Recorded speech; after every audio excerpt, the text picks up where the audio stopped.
Welcome to a new edition of the Neon Jazz interview series with drummer and leader Josh Feldstein of the Verve Jazz Ensemble on their 2021 Very Live CD. As luck would have it, the CD was recorded live in January of 2020, just before the pandemic shut down performances everywhere. This project captures the Verve Jazz Ensemble with its core quintet personnel smoking their way through their most popular charts, taken from the VJE's 6 chart-topping studio albums. We had a raw talk with Josh about this live music CD, COVID-19, hope for the jazz revival, and so much more. Enjoy. The last time we talked, it was under vastly different circumstances. That's a true statement. It was actually a day before my wedding in 2019. It was July 12th, 2019. I remember it well, and I'm sure you do too. Oh, man. And who would have known the world would have become what it's become now? I mean, there's no way that any of our brains could have wrapped around the enormity of it. And we're still trying to. That's the truth. You know, we don't know anything. I have to say, Joe, honestly, I have gotten to the point where I know nothing about everything. Yeah, that's the truth, man. I used to think that all I could really depend on was the unpredictable or what I couldn't plan on. And now it's more true than ever because I think we've just surrendered to the idea that we just aren't in control of so much. We're in control of nothing. And the thing that is confounding for me, for you, for most everybody, is that every source of information doesn't seem to land anywhere. And there's nothing we can depend upon in terms of sources of guidance anymore in our communities, in our society, in our media, in our schools. Everything is just completely fluctuating constantly. And it really leads to a lot of anxiety. It leads to a lot of exhaustion. It's a very, very difficult scene. It almost seemed like there for a little while things were starting to get to a point where things were kind of opening back up. I mean, there was social distancing, there was everything that was safe, and then all of a sudden there was a surge.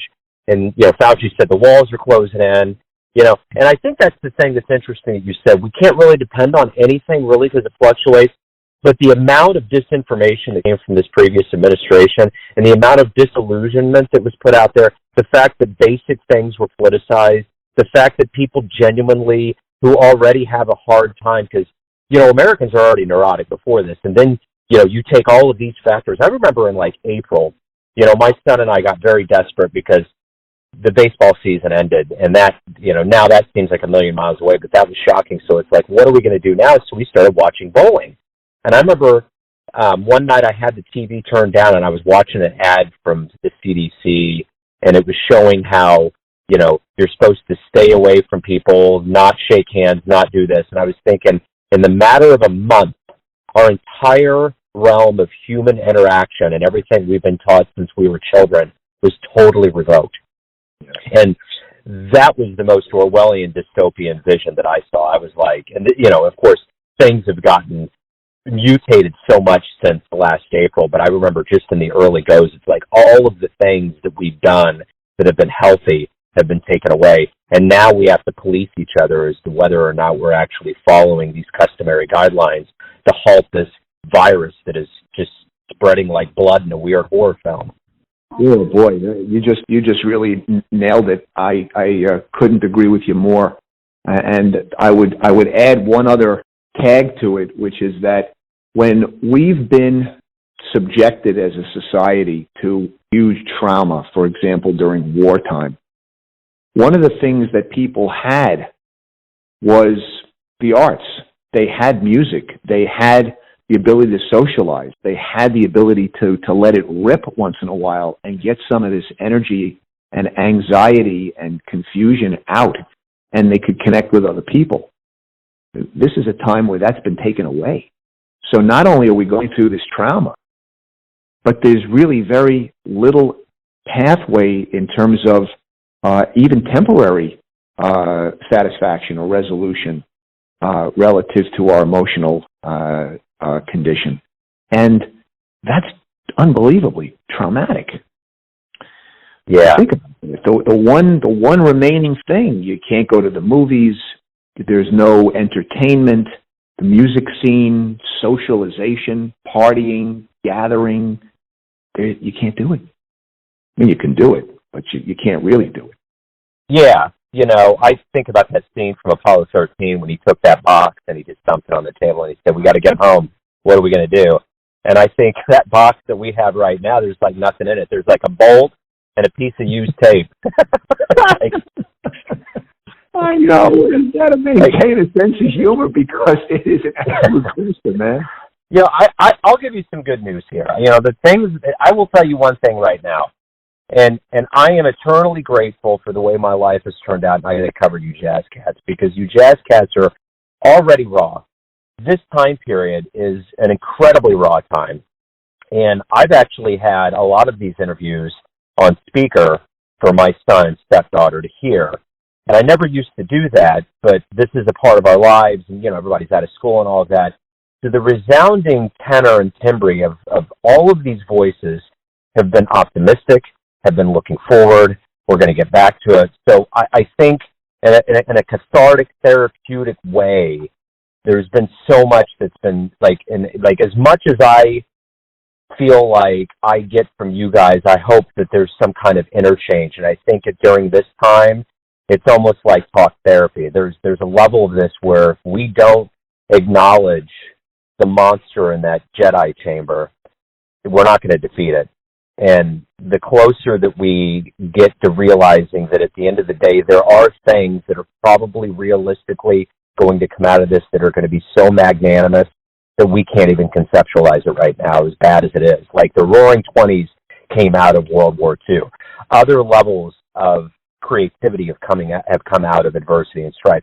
And for a long time there, I'm 48, and I think about all of the flashpoints of American history in my life, and I think of the Challenger exploding, Reagan getting shot. I think about 9/11 happening and all of these things, and they happened, and they affected you, but it was a blip on the radar, and you moved on. This is different. This is the Bob Dylan moment on steroids. This is the moment of social unrest, class war, race war, people fighting to just stay alive. And that's literally and figuratively with a monetary system the way the government is set up right now that hasn't helped us until now, and a virus that's raging through, and you don't know if you get it whether or not you're going to be okay or not.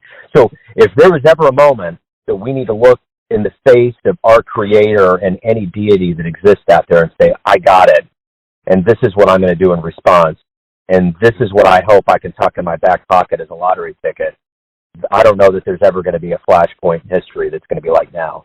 Wow, that's deep stuff.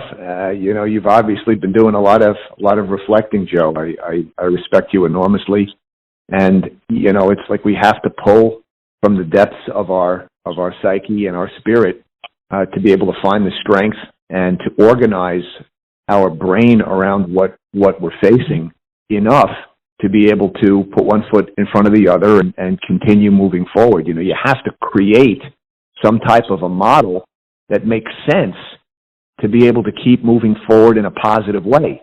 That takes a lot of work, and you just described it.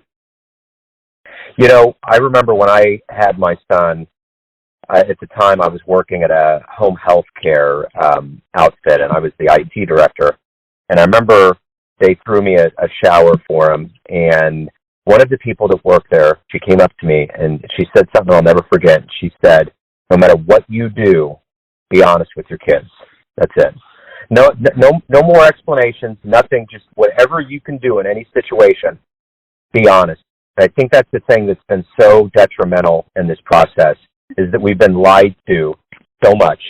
We've been given such disinformation that's the path to healing right now. Well, what do you say? You want to talk some truth? we can do some truth telling. We'll do it. We'll do it. Let's do our best, man. Let's try it. Now, first of all, I don't know. Have you had a chance to listen to the music at all? I hit you with this early this morning. I actually did do some bits because when I love it. You guys have always been very savvy with your digital media, and I love it now. And you're doing what a lot of artists are doing, and I don't know what is embedded in how this works but when you click and you get in and you see that live image, it comes up immediately with all the streaming sources. So it's very easy to go out. I think it's wonderful. I think that's one of the things that's been great about this process that musicians have gone through. They've gotten savvy with the technology. But I have actually heard pieces of it, but I think the story behind it is totally fascinating because I love you guys. And just the fact that this is in a live format with all the adversity that we're going through is wonderful, and the fact you did it in January. But yeah, I need to listen to it more, but I jumped real quick because you've been somebody on my radar during this pandemic that I really want to talk to and get your feelings on things and have a good open discussion. Let's do it, man. There's a lot to talk about. Yes. So let's go back, and I guess the moment that the second plane with the tower, so to speak, when did you see that it was all going away, and what was your last gig before this all went down? The Verve Jazz Ensemble did a performance in Hadley, Massachusetts, fundraiser at a wonderful local school called the Hartsbrook School. And we were fortunate, Joe, to have both video and audio on hand. Our intention was to capture some material that could be used for social media and possibly, some website enhancements. And that was really it. We had an opportunity to perform 2 sets live in front of a wonderful audience, and we played our featured tunes over our previous 6 albums. It was a nice array of swingers and originals and Latin, the usual VJE classic sound stuff. This was on January 25th of 20, and about 2 weeks later, of course, the news with regard to the spread of the COVID-19 virus was becoming more and more pronounced.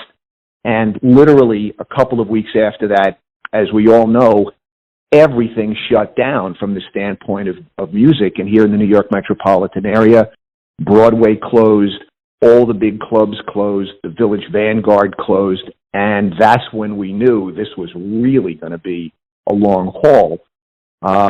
We were fortunate because we had captured the performance material, and initially, I just put it aside because we, like everybody else, we were in a complete tailspin. And everybody was really hunkering down relative to adapting to the quarantine period, the uncertainty, the fear. I mean, this was when we didn't know if you even had food delivered to your house, you had to wipe everything off before you even brought it in the house and put it in your kitchen. The information that we were getting at that stage was really very, very varied, and it was highly inconsistent. And so we went through a period for about 4 months or so where, regrettably, music really stopped mattering because we were all in sort of a survival mode. Everybody was trying their best to find a way to exist in some degree of balance and comfort. It wasn't easy, right? So, like most musicians, we went through a period for those months where, for the first time for almost all of us in decades, we put music aside because relative to what was happening in our society and our families and so forth, it didn't seem like it was all that important, right? And so that led to a lot of confusion, a lot of challenges, a lot of anxious feelings among the entire arts community. And certainly the Verve Jazz Ensemble members were all scrambling to figure out themselves, income and challenges and what to do. And we realized somewhere around the summer that this is really going to be a long-haul deal. So at that point, we went back and we reviewed the material that we had captured, the audio and the video. And I initially thought to myself, what do we do with this? Because this is really going to be the only art that we can record this year. Or we had a recording date in the the studio that was scheduled for late March to record our seventh studio album, but that got canceled, right? There was nowhere to go. Yeah. So we looked at the live material, and I made the decision that it's time to release a live album. And we went back through it, and we selected 10 out of the 16 or so tunes we played. And we edited the videos, and we completed the project. And it is our first live album. But when we recorded it, we had no intention of this turning into an album. We were performing live. And so what you're hearing on this is the band playing the way it normally would play, truly in a live environment, without any awareness of this ever being turned into any type of enduring product. And there you have the school of Sonny Rollins. That's probably what he would probably be so happy, because that's kind of his philosophy. Do it without feeling like you're being recorded, but, you know, have it be as natural as possible. Because if you guys knew this was going to be a CD, there may have been a different feel to it. So that's the beauty of this story. I mean, before the tsunami comes, before all of this happens, you know, the world's just in a happy place. I think about what I was doing in Kansas City at that time. You know, I remember the night before we went to the Super Bowl here, the whole downtown was bathed in red. There was excitement here. I went and saw the Squirrel Nut Zippers, and the New Orleans Brass opened up for them. And it was amazing. I mean, the Squirrel Nut Zippers led the whole procession of people out of the auditorium, and the Kaufman Performing Arts Center is beautiful. It's right there off the bluff of downtown, into the lobby, and they did a Chiefs chant, and it was packed. And now that I think about it, I'm thinking there's no way ever that we could ever do anything like that for a long time. So there was that excitement, and then, of course, within 2.5 weeks, it was one of the largest gatherings Kansas City ever had, and we did the parade. And I'm thinking that may have been the largest last gathering on the planet before this happened.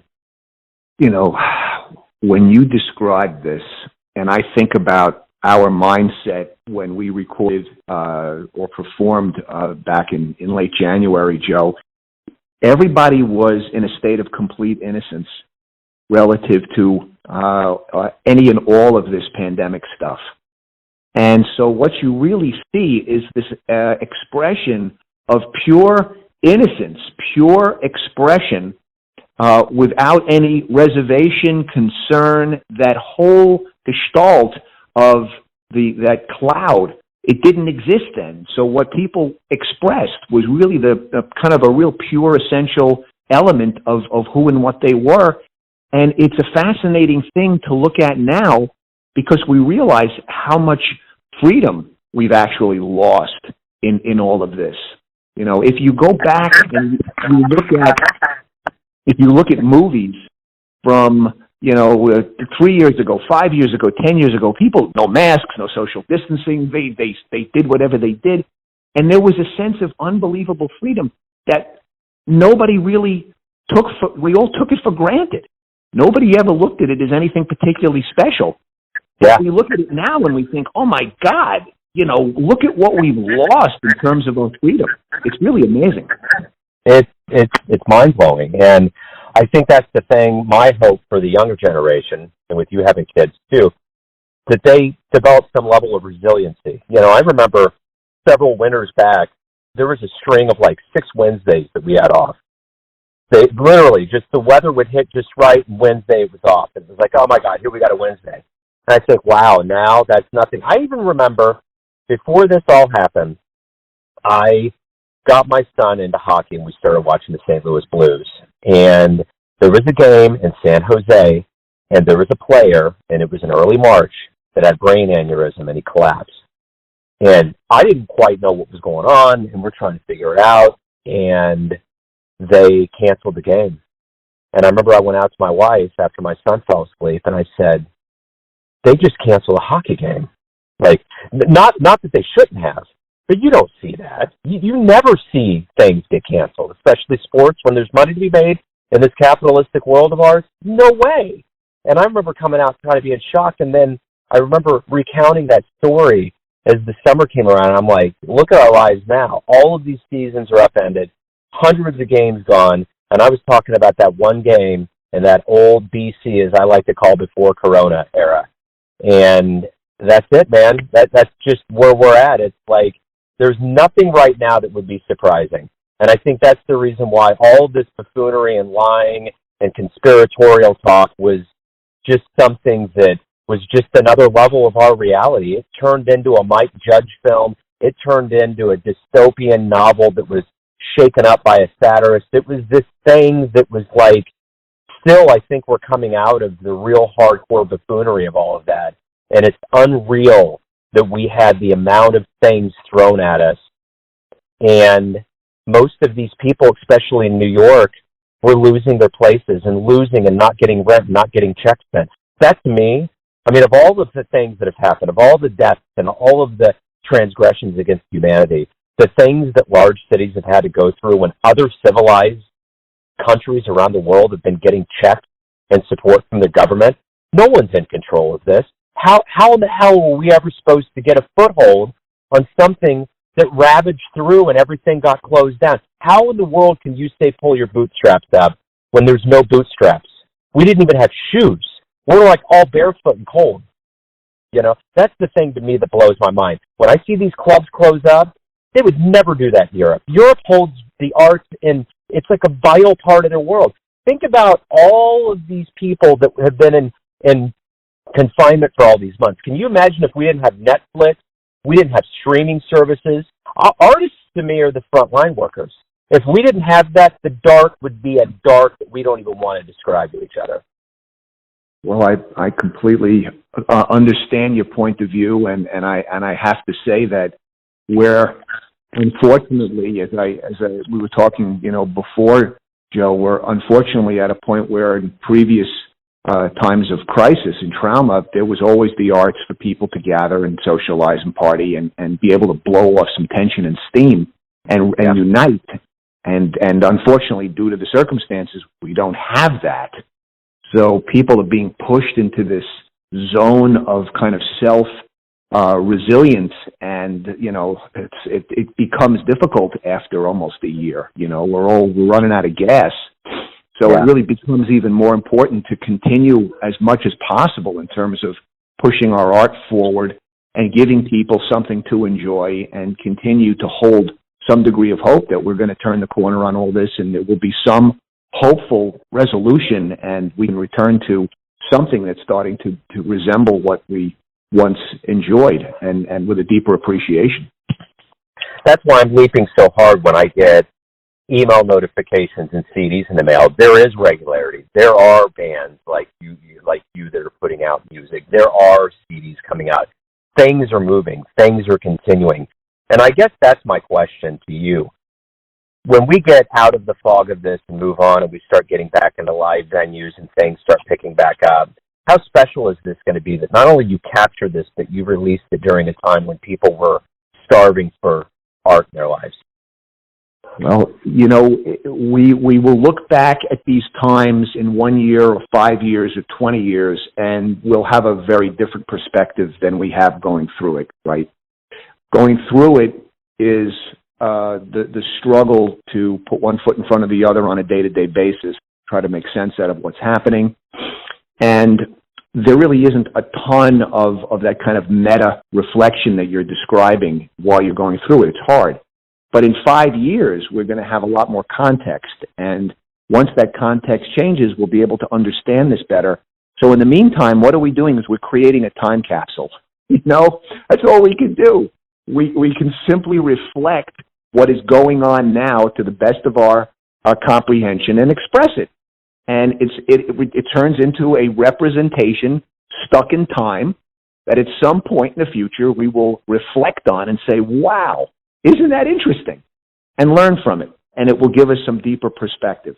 And that's really my sense of this. I'm delighted that we had captured some music to be able to share. We had a blast at our concert.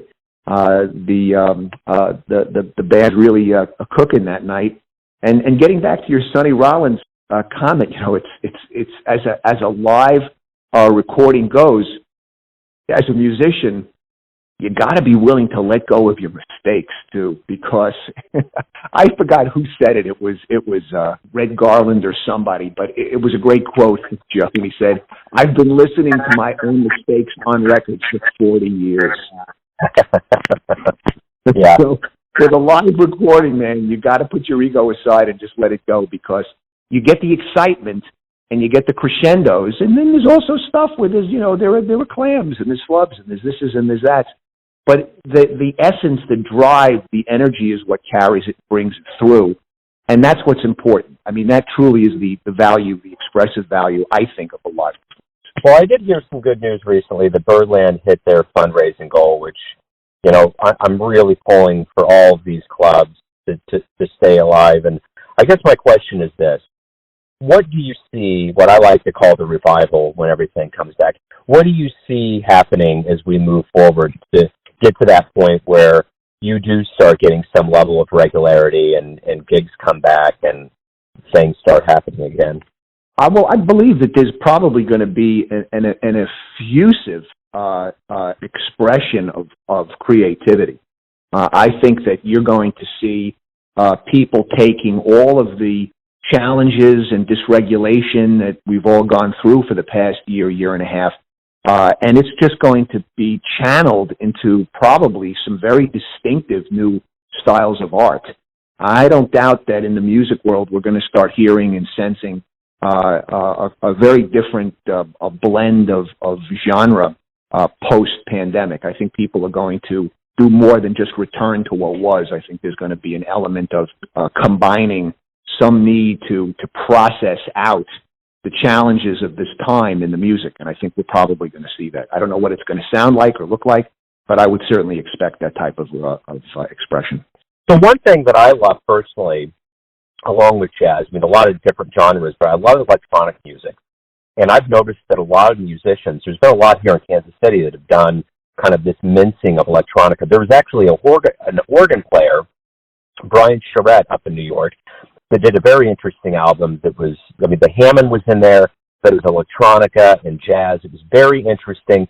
There's been a lot of those things that I've already noticed that have happened.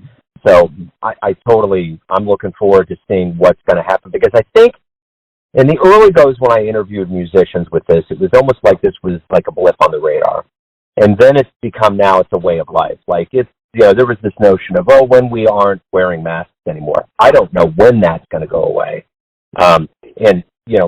Asian societies have continued to wear them, and their transmission rates they've just gone down. They've gotten a handle on it. So I think we're talking about ways of life here. And the creativity, I think, is going to be a part of it, too. There's not going to be, let's pick back up on March from 2020. It's like, no, we're in January 2021, and wherever this goes, and that's going to be our new reality.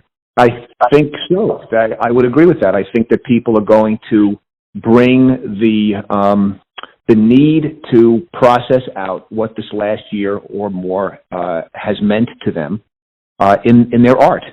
And we'll start to hear and see what that looks like. Think about what happened during the 50s after World War II. There really was the explosion of rock and roll. Later that evolved into rock. But you just think about the tone of the music. Go back and listen to the kind of music that was played in the early to mid 50s. You go back to guys like Jackie Gleason and his orchestra and all that schmaltz music and rock and roll. And that's what came out of the speakers nationally, and it was a reflection of people making a turn from the anxiety and agony of what World War II represented in the Roaring '20s. Look at that after World War I. So, we're going to see something, and I don't know what it's going to be, because our society has changed a lot, and I wouldn't expect a Pollyanna kind of response. I think it's going to be a more complex and much more nuanced response. But we'll all find out together. Yeah, we certainly will. Final question. We've kind of danced around it, but in a more pointed way. What do you hope we all realize about live music when we return? Both musician and the audience. That it's an absolute miracle. That it's a gift.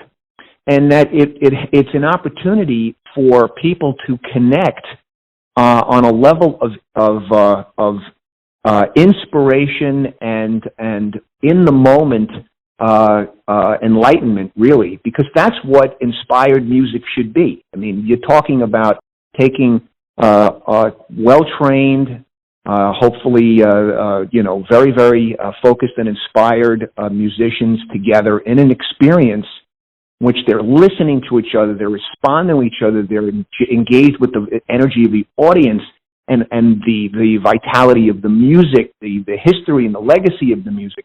And it all kind of swirls together in this moment, hopefully, to create something that's really inspired.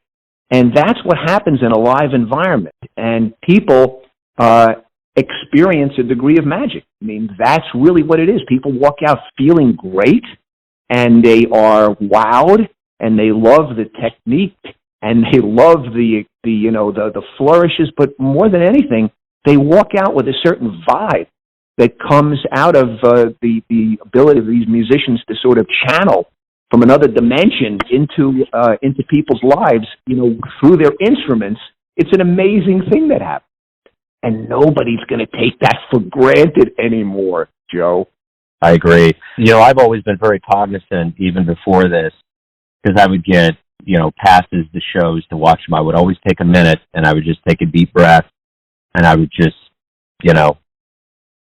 think about the fact that this is amazing. And I hope that everybody will get to that point and we celebrate this, because it's beautiful, for sure.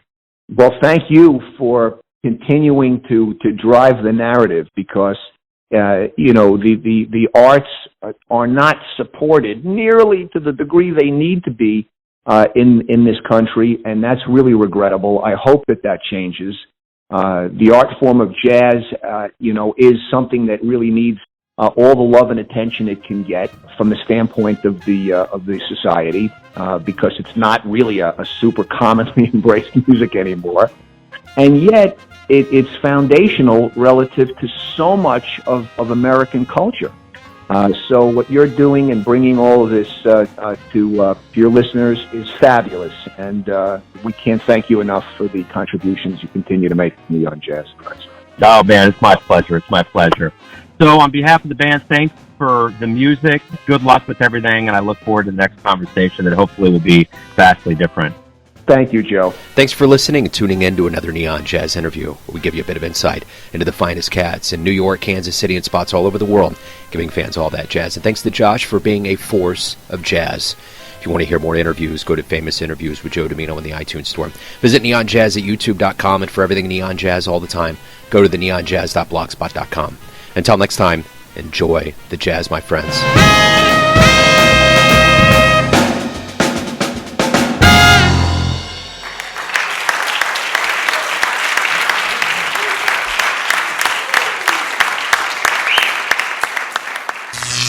Neon Jazz.